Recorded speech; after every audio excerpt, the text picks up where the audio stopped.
বিশ্রামগঞ্জ হাসপাতালে চুরি, উধাও নেশামুক্তির ওষুধ এবং ইনজেকশন সিরিঞ্জ। বিশ্রামগঞ্জ প্রাথমিক স্বাস্থ্য কেন্দ্রে চুরির ঘটনা ঘটল শুক্রবার গভীর রাতে। ওএসটি সেন্টারের আলমারির তালা ভেঙে চোরের দল নিয়ে যায় নেশামুক্তির ইনজেকশন সিরিঞ্জ, দামি ওষুধ সহ একাধিক চিকিৎসা সামগ্রী।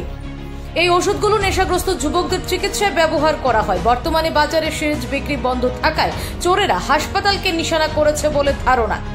শনিবার বিকেলে হাসপাতাল কর্তৃপক্ষ থানায় লিখিত অভিযোগ দায়ের করে চিকিৎসক পূজা দেব জানান, প্রতিদিনই মোবাইল সহ বিভিন্ন জিনিসপত্র চুরি হচ্ছে, নেই কোনো নাইট গার্ড, ফলে আতঙ্কে রয়েছেন রোগী এবং চিকিৎসকেরা।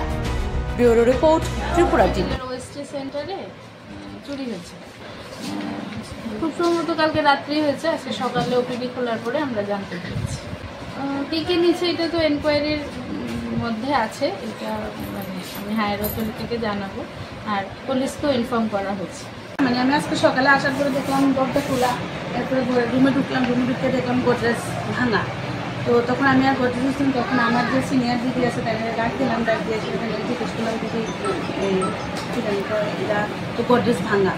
তো দিদির সঙ্গে সঙ্গে গিয়েছে, গোদরেজের লকারটা লাগানো ওই সাইডে, গোদরেজটা ওই কেচি দিয়া মনে হয় না, বুঝতে পারেন একটা কেচি নিচে পড়া আছে। তো এটা গোদরেজটা ভাঙা, ভিতরের দিকে 138টা ট্যাবলেট আছে, এটা নাই। হ্যাঁ,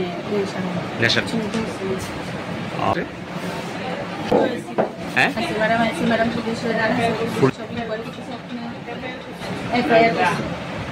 আমি নতুন আছি, 2 মাস